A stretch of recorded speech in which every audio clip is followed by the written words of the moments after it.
따라서 해볼까요? 우리와 함께 하시는 성령님. 오늘은 두 번째입니다. 우리와 함께 하시는 성령님, 지지난주에 말씀을 나눴고 이제 두 번째, 이 귀한 말씀을 잘 깨달으시기를 주님의 이름으로 축복합니다. 하나님이 우리의 아버지십니다. 근데 사실은 이것만 믿어줘도 우리의 삶 속에는 놀라운 변화가 있을 겁니다. 다시 합니다. 하나님이 우리의 아버지십니다. 누구의 아버지라고요? 네, 여러분 아버지, 내 아버지십니다. 그런데 그 아버지 하나님께서 우리에게 가장 좋은 것을 주시길 원하십니다. 그 좋은 것이 뭐라고 그랬어요? 성령이라고 그랬습니다. 그러니까 예수님도 이 성령이 우리에게 가장 좋은 것이라는 것을 알았습니다.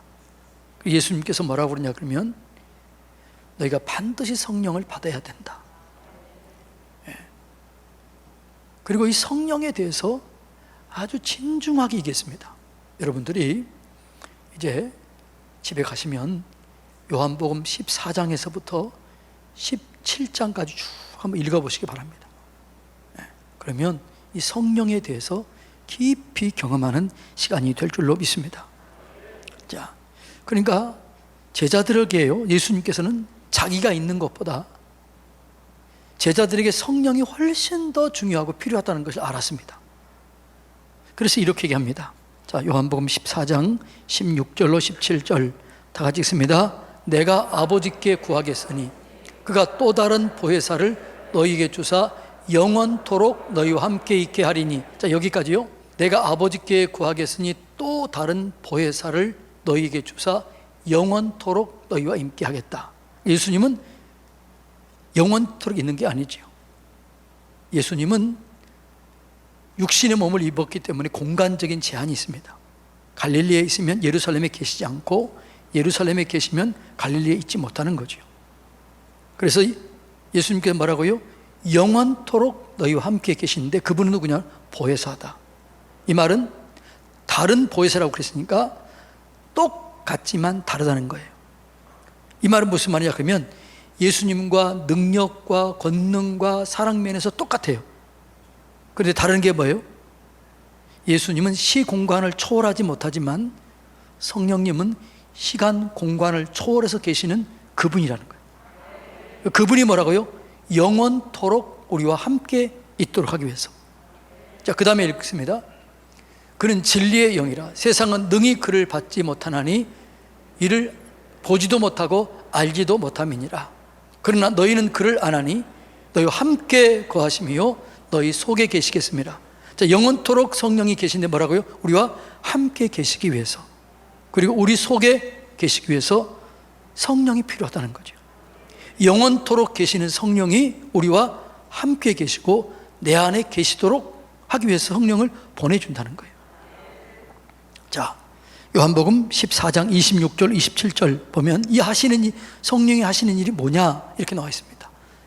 시작. 보혜사 곧 내 아버지께서 내 이름으로 보내실 성령, 그가 너희에게 모든 것을 가르치고 너희에게 말한 모든 것을 생각나게 하시리라. 성령이 우리 가운데 영원토록 함께 계셔서 어떻게 해요? 가르치고 생각나게 하는 거죠. 말씀을 가르치고 예수님께서 가르쳤던 모든 것들이 생각나게 해요. 그리고 그 가르치고 생각나게 하심으로 우리 가운데 영원한 평강을 주는 거예요. 자, 그 다음에 읽습니다. 평안을 너희에게 끼치노니 곧 나의 평안을 너희에게 주노라. 내가 너희에게 주는 것은 세상이 주는 것 같지 아니하니라. 너희는 마음에 근심하지도 말고 두려워하지도 말라. 그러니까 성령이 우리 가운데 영원히 거하시면서 우리에게 가르치고 생각나게 하시는데, 그게 가르치고 생각나게 하시면 우리 속에 영원한 평강이 머무르게 되는 거예요. 그래서 진짜는 예수님이 떠나는 게 좋아요? 거기 있는 게 좋아요? 자, 그걸 이렇게 얘기합니다. 16장 7절 다 같이 읽습니다. 시작. 그러나 내가 너에게 실상을 말하는, 실상이 뭐냐 그러면 이 말은 헬라어로 알레데이아 이런 뜻인데, 이 말은 뭐라고요? 확실한 진실, 확실한 진실을 말하는데, 실상을 말하는데, 다시 다 같이 읽습니다. 시작. 내가 떠나는 것이 너희에게 위기라. 내가 떠나지 아니하면 보혜사가 너희에게로 오지 아니할 것이요 가면 그를 내가 너에게 보내리니. 그러니까 확실한 실상, 확실한 진실은 뭐라고요? 내가 떠나가는 것이 너에게 좋다. 왜냐 그러면 나는 시공간을 초월하지 못하지만 성령이 오시면 시공간을 초월해서 영원토록 너희와 함께 계시고 너희 안에 계시고 너희와 함께 계실 것이다. 그분이 너희를 가르치고 생각나게 하고 능력을 주실 것이다. 이제까지는 내가 너희 앞에 능력을 행했지만 이제는 내가 가면 너네들이 그 성령 능력 안에서 너네들이 내가 하는 일을 할 뿐만 아니라 그보다 더 큰 일도 하게 될 것이다. 그런데 지자들은 이 말을 이해했어요? 못했어요? 이해하지 못했어요. 그러니까 어떻게 해요? 떠나지 마십시오 이렇게 얘기해요. 오늘 우리들도 똑같습니다. 오늘 우리들도 이 성령의 능력을 잘 이해하지 못하면 성령을 갈망하지 않아요. 그런데 성령을 알지 못하면 어떻게 될까요? 예수님을 확실히 이해하지 못해요. 왜냐하면 성령은 예수를 증거하는 영이기 때문에 그렇습니다. 성령이 임하게 되면 어떻게 되냐 그러면 영광을 경험하게 되는 거죠. 성령이 임하게 되면 어떻게 되냐 그러면 우리 가운데 하나님의 권능이 임하게 되는 거죠. 그 진리 가운데 우리를 인도하는 거죠. 성령이 임하는 게 그렇게 중요한 거죠. 자, 성령이 임하면 어떤 일이 일어나게 되느냐? 성령은 우리를 진리 가운데로 인도하십니다. 자, 요한복음 16장 13절 다 같이 읽습니다. 그러나 진리의 성령이 오시면 그가 너희를 모든 진리 가운데로 인도하시리니 그가 스스로 말하지 않고 오직 들은 것을 말하며 장래의 일을 너에게 알게 하리라. 성령이 오시면 말해 우리를 진리 가운데로 인도해요. 그 진리가 누구예요?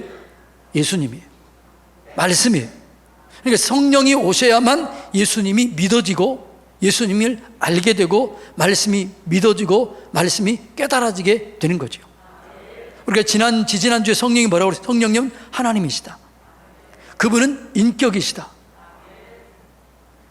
성령에 의해서 성경이 기록되었다. 그러니까 성령이 아니고는 성경을 깊이 이해할 수가 없습니다. 예수님을 깊이 알 수가 없습니다. 장래의 일을 우리가 깨달을 수가 없습니다. 오늘 뭐라고 그래요? 성령이 오시면 진리 가운데로 인도하고 장래 일을 알게 할 것이다. 이렇게 얘기를 하는 거죠. 그러니까 성령이 아니면요 우리가 영적인 일을 분별을 못하는 거죠. 자, 고린도전서 2장 14절 다 같이 읽습니다. 육에 속한 사람은 하나님의 성령의 일들을 받지 아니하나니 이는 그것들이 그에게는 어리석게 보이며 또 그는 그것들을 알 수도 없나니 그러한 일은 영적으로 분별되기 때문이라. 그러니까 육에 속한 사람, 성령을 알지 못하는 사람은 어떻게 된다고요? 성령의 얘기하고 성령 충만함을 받은 사람들을 어리석게 여겨요. 이상하게 여기는 거죠. 지금도 그런 분위기가 있습니다. 예수님 때도 그랬습니다. 여러분, 이걸 우리가 깨달아야 될 줄로 믿습니다. 그러니까 성령이 임해야 영적인 세계를 알게 되는 거죠.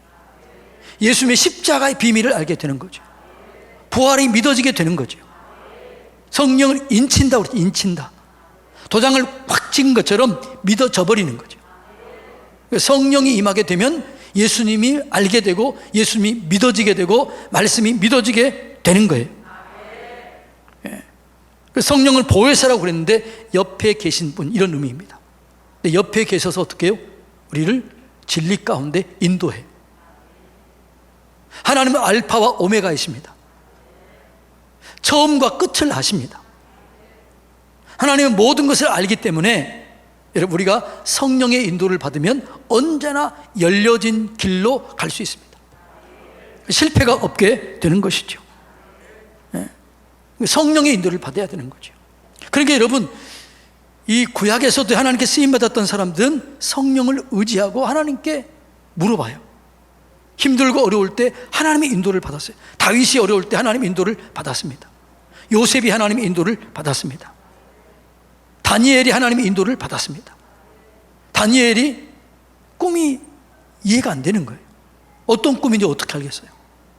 왕이 내 꿈이 뭔지 알아맞혀봐라. 그리고 그 꿈을 해석하라. 근데 이걸 알 수 있어요, 없어요? 모르는 거죠. 하나님께 기도합니다. 하나님의 영이 다니엘에게 가르쳐주는 거죠. 느부갓네살 왕이 이런 꿈을 꾸었다. 그리고 이 꿈의 내용은 해석은 이것이다. 여러분, 성령이 이렇게 인도하신 거예요. 성령님은 우리를 인도하시고 장래일을 가르쳐주는 거죠. 그다음에 성령님은 예수 그리스도를 바르게 알게 하고 증거하게 합니다. 영광을 돌리게 합니다. 그러니까 성령 예수님을 증거하시고 뭐라고요? 영화롭게 하시는 거죠. 자, 16장 14절 다 같이 읽습니다. 그가 내 영광을 나타내리니 내 것을 가지고 너희에게 알리시겠습니다. 예수님, 성령이 하는 일은 내 영광을 나타내는 거죠. 예수의 영광을 나타내는 거죠. 그러니까 성령이 아니고는 십자가와 부활이 믿어지가 않는 거예요. 제가 그랬습니다. 저는 교회를 다녔지만 누가 저에게 예수 믿고 구원받으라, 예수님이 안에서 죄 사함 받나, 이 얘기를 제일 싫어했어요. 내가 착한 일 해야지, 내가 바르게 살아야지. 그렇게 약한 사람들처럼 십자가 이해를 못했기 때문에, 부활을 이해를 못했기 때문에 내 의로 내 방법으로 살려고 그랬던 거죠. 그런데 진짜 성령이 임하게 이냐니까 십자가가 이해가 되는 거예요. 부활이 이해가 되는 거죠. 성령을 하는 모든 것들이 이해가 되는 거죠. 그래서 저는 지금은 뭘 강조할까요? 십자가와 부활을 강조해요. 왜요? 그거 믿어지니까, 내가 이 비밀을 알게 되니까 그러는 거죠. 자, 요한복음 6장 44절 다 같이 읽습니다. 나를 보내신 아버지께서 이끌지 아니하시면 아무도 내게 올 수 없으리니 오늘 그를 내가 마지막 날에 다시 살리리라. 그러니까 누구든지 여러분들이 여기 계신 것은 하나님이 여러분을 인도하셨기 때문에 여기 있는 것입니다. 그리고 설교가 믿어진다는 것은 그게 인도하실 때 믿어지는 거죠. 그런데 죄송하지만 제가 얘기하는 것이 무슨 말인지 이해가 안 되는 사람도 여기는 있을 수 있어요. 왜? 성령의 조명을 받지 못하면 이해가 안 돼요. 깨닫지 않을 수 있어요. 제가 보니까 그랬거든. 그래서 성령이 우리를 조명해 주시면 이해가 돼요. 깨달아져요. 믿어져요. 자, 원래는 우리는 영적으로 죽었던 자예요. 그래서 에베소 2장 1절에 보면 그는 허물과 죄로 죽었던 너희를 살리셨도다. 그러니까 우리가 영적으로 죽었던 자이기 때문에 영의 세계를 모르는 거죠. 지금도 여러분이 어떤 사람들은 예수만 예자만 해도 벌벌 떠는 사람이 있어요, 없어요? 있어요. 교회 가자는 얘기만 해도 벌벌 떠는 사람이 있어요. 왜요? 그들은 이 비밀을 모르기 때문에 그렇습니다. 네. 그러나 성령이 임해야 우리를 알게 되는 거죠. 모든 것은 영적으로 해석되는 거죠. 자, 요한복음 6장 63절 다 같이 읽습니다. 시작. 살리는 것은 영이니 육은 무익하니라. 내가 너에게 이른 말이 영이요 생명이니라. 그러니까 예수님이 말씀이 영이요 생명이에요. 그러니까 성령으로 역사하지 않으면 예수님의 말씀은 이해가 된다 안 된다? 안 된다는 거죠. 성령이 역사하지 않으면 성경은 이해가 된다 안 된다? 안 되는 거죠. 설교가 이해가 된다 안 된다? 안 되는 거죠. 왜? 하나님 말씀은 영이기 때문에. 그래서 여러분, 이 성령의 은혜를 받아야만 그냥 믿어지는 거예요. 네. 자, 6장 65절 다 같이 읽습니다. 또 이르시되 그러므로 전에 너희에게 말하기를 내 아버지께서 오게 하여 주지 아니하시면 누구든지 내게 올 수 없다 하였노라. 그러니까 하나님께서 열어주지 않으면 누구든지 믿을 수 없어요. 여러분, 여기 오는 게 기적인 줄로 믿고 은혜인 줄로 믿습니다. 오게 하지 않으면 안 되는 거죠. 그래서 성령이 임하게 되면 십자가의 사건이 완벽하게 믿어져요. 십자가가 뭐예요? 내 죄 문제를 해결했고 내 저주를 끊어버렸고 내를 모두 교환시킨 거죠. 그리고 나를 위해서 부활하셨어요. 이것이 믿어지게 되면 우리 속에 찬양이 터져 나와요. 감사가 터져 나와요. 그리고 하나님께 진짜로 예배를 드릴 수가 있어요. 그럴 때 그 예배 가운데 하나님의 영광이 임하게 돼요. 그 영광이 임하게 될 때 여러분의 문제가 해결되고 치료되고 변화가 일어나게 되고 능력을 경험하게 될 줄로 믿습니다. 그러니까 성령이 우리 가운데 임하게 되면 권능이 임하게 되는 거죠. 자, 그 권능이 뭐냐? 사도행전 1장 8절이에요. 다 같이 읽습니다. 오직 성령이 너희에게 임하시면 너희가 권능을 받고 예루살렘과 온 유대와 사마리아와 땅끝까지 이르러 내 증인이 되리라 하시니라. 아멘. 여러분, 사도행전의 제자들과 복음서의 제자들은 같은 사람들인데 전혀 달라요. 복음서의 제자들은 수동적이고 실패하고 연약하고 부끄럽고 두려워요. 그런데 사도행전의 제자들은요, 당당하고 능력 있고 권위가 있고 힘이 있습니다. 파워가 있습니다. 그러면 이 사복음서의 제자들과 사도행전의 제자들은 똑같은 사람들인데 왜 그렇게 다르냐라는 거예요. 중간에 뭐가 있어요? 오순절 마가 다락방에 성령이 임하는 사건이 있었습니다. 자, 사도행전 2장 1절로 4절 다 같이 읽습니다. 오순절 날이 이미 이르매 그들이 다 같이 한 곳에 모였더니 호련히 하늘로부터 급하고 강한 바람 같은 소리가 있어 그들이 앉은 온 집에 가득하며 마치 불의처럼 갈라지는 것들이 그들에게 보여 각 사람 위에 하나씩 임하여 있더니 그들이 다 성령의 충만함을 받고 성령이 말하게 하심을 따라 다른 언어로 말하기를 시작하는, 바람 같은 소리가 들린 거예요. 불의처럼 갈라지는 것이 보였어요. 각 사람이 하나씩 있는 게 보였어요. 그리고 그들이 마음속에 성령이 충만하고 그들이 그렇게 되자 어떻게 해요? 언어가 달라졌어요. 원망 불평했던 언어들이 감사와 축복으로 바뀌어지는 거죠. 다른 사람이 말하는 것을 이해할 수 있게 되는 거죠. 두려움이 사라지게 되고 염려가 사라지게 되고 이해할 수 없었던 것들이 이해가 되었던 것이죠. 여러분, 그래서 예수님이 뭐라고 그래요? 성령을 받아야 된다. 너네들이 3년 동안 나한테 많은 것을 배웠지만, 배우고 알았지만 그것 가지고 안 된다. 그게 복음서의 제자들이잖아요. 3년 동안 예수님을 따라다니면서 보고 듣고 배웠습니다. 근데 그거 가지고 안 됐어요. 그래서 뭐라고 그래요? 예수님께서 기다리라. 능력을 기다리라. 성령이 올 때까지 기다리라. 사도행전 1장 4절로 5절 다 같이 읽으면 시작. 사도와 함께 모이사 그들에게 분부하여 이르시되 예루살렘을 떠나지 말고 내게서 들은 바 아버지께서 약속하신 것을 기다리라. 요한은 물로 세례를 베풀었으나 나는 너희는 몇 날이 못되어 성령으로 세례를 받으리라. 성령을 기다리는 거죠. 이 성령이 뭐냐? 누가복음 24장 49절 다 같이 읽습니다. 시작. 볼지어다 내가 아버지께서 약속하신 것을 너희에게 보내리니 너희는 위로부터 능력이 입혀질 때까지 이 성에 머물러 있으라. 뭐가 임할 때까지요? 성령이 임할 때까지 기다리는데 그 성령이 뭐라고요? 능력이 너희에게 입혀질 때까지 이 성에 머무르라. 그러니까 예수님은 제자들이 알았어요. 그들이 아무리 배웠지만 성경을 공부했지만 예수님과 함께 다녔지만 성령을 받지 않으려고는 안 된다는 사실을 알았습니다. 그래서 뭐라고 그래요? 성령이 올 때까지 기다리라는 거죠. 그래서 나중에 오순절 마가다락방에 성령의 충만을 받았던 제자들이 어떻게 해요? 완전히 달라집니다.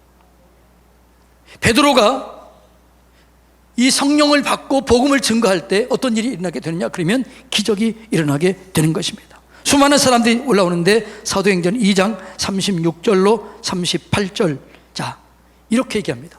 다 같이 읽습니다. 그런즉 이스라엘 온 집은 확실히 알지니 너희가 십자가에 못 박은 이 예수를 하나님이 주와 그리스도가 되게 하셨느니라. 그런즉 그들이 이 말을 듣고 마음에 찔려 베드로와 다른 사도에게 물어 이르되 형제들아 우리가 어찌할꼬 하거늘 베드로가 이르되 너희가 회개하고 각각 예수 그리스도의 이름으로 세례를 받고 죄 사함을 받으라. 그리하면 성령을 선물로 받을 것이다. 그러니까 그렇게 두렵고 떨었던 베드로가 어떻게 돼요? 성령의 능력을 받고 담대하게 얘기합니다. 내가 오늘 성령을 받았다. 너희들도 성령을 죄 사함을 너희들도 예수님을 믿어야 된다. 너희가 십자가에 못 박은 그분이 그리스도였다. 사람들이 두렵고 떨고 우리가 어찌할 거예요? 어떻게 하면 되겠습니까? 어떻게 하면 되겠습니까? 그러자 뭐라고 그래요? 회개하고 죄사함을 받아라. 그래야만 성령을 선물로 받겠다. 자기를 간증한 거죠. 내가 그런 사람이다. 여러분, 그 당시에 베드로의 설교를 들었던 사람들은 베드로를 안 거죠. 그러니까 베드로가 받았던 그 능력을 받기를 원했을까, 안 했을까요? 원했던 거죠. 그러니까 베드로가 다른 사람이 되는 걸 아는 거예요. 제사장들도 베드로가 완전히 다른 사람이 된 걸 아네요. 저는 학문이 부족하고 배우지 못한 무식한 사람인데 어떻게 저런 얘기를 하지? 어떻게 저런 설교를 하지? 어떻게 저렇게 변화되었지? 그렇게 하는 거예요. 그리고 성령이 임한 베드로가 어떻게 해요? 기도하러 올라가다가 나면서 안진병이 된 자를 향해서 얘기하잖아요. 금과 은은 내게 없거니와 내게 있는 것 내게 주노니 나사렛 예수 이름으로 일어나 걸으라. 그럴 때 그가 어떻게 해요? 뛰어 서서 걸으며 하나님을 찬송하며 영광 돌리며 주의 성전에 나가서 기도하고 찬송했다는 거죠. 성령 받으면 이렇게 될 줄로 믿습니다. 요셉, 그러니까 성령 충만함을 경험하면요, 나도 알지만 다른 사람들도 알아요. 저 사람이 변화됐는데 저 변화된 게 뭘지? 저 사람이 뭐가 저렇게 다르지? 나하고 뭔가 다르다. 이거 아는 거죠. 자, 창세기 41장 38절 다 같이 읽습니다. 시작. 바로가 그의 신하들에게 이르되 이와 같이 하나님의 영에 감동된 사람을 우리가 어찌 찾을 수 있겠느냐. 그러니까 요셉이 7년 풍년 7년 흉년을 예언합니다. 이것을 어떻게 극복해야 될 것인가를 얘기합니다. 그러자 바오로가 어떻게 해요? 저 사람은 하나님의 영이 있는 사람이다. 그러니까 요셉도 알았지만 누구도 알았다고요? 바로도 안 거예요. 여러분, 이것이 여러분 성령 충만하면요, 나도 알지만 다른 사람도 알아요. 그래서 이렇게 얘기해요. 당신은 뭔가 다르다, 이렇게 얘기해요. 다윗이 여러분 언제부터 그렇게 능력 있는 삶을 살 수 있었을까요? 예, 다윗이 임한 성령 사무엘상 16장 13절 다 같이 읽습니다. 시작. 사무엘이 기름 뿔병을 가져다가 그 형제 중에서 그에게 부었더니 그날 이후로 다윗이 여호와 영이 뭐예요? 성령에 크게 감동되니라. 다윗이 언제부터요? 성령의 기름을 받고 그때부터 크게 감동되어서 능력 있는 삶을 살았다는 거죠. 엘리야 선지자, 엘리사 선지자가 그 배경에 누가 성령이 있었습니다. 그래서 스가랴는 이렇게 얘기해요. 스가랴서 4장 6절 다 같이 읽습니다. 시작. 이는 힘으로 되지 아니하고 능으로 되지 아니하고 오직 나의 영으로 되느니라. 구약도 신약도 똑같이 성령을 받아야만 능력 있는 삶을 살 수 있게 되는 거죠. 여러분, 우리가 풍요로운 삶, 능력 있는 삶, 힘 있는 삶, 그런 삶을 살기 위해서는 배운 것만 가지고 안 돼요. 위로부터 능력을 받아야 될 줄로 믿습니다. 능력을 경험해야 될 줄로 믿습니다. 그 능력이 뭐예요? 성령 충만이에요. 오늘은 여기까지입니다. 다음 주는 어떻게 이 성령의 능력을 받는가, 한 주일 동안 기도하고 갈망하고 오시기 바랍니다. 그래서 여러분들이 진짜 성령의 충만함을 받아서 오직 하나님의 능력으로 풍요롭고 여유롭고 파워 있고 수많은 사람들에게 저 사람이 다르구나, 이걸 보여주는 제가 되고 우리 모두가 되기를 주님의 이름으로 축복합니다.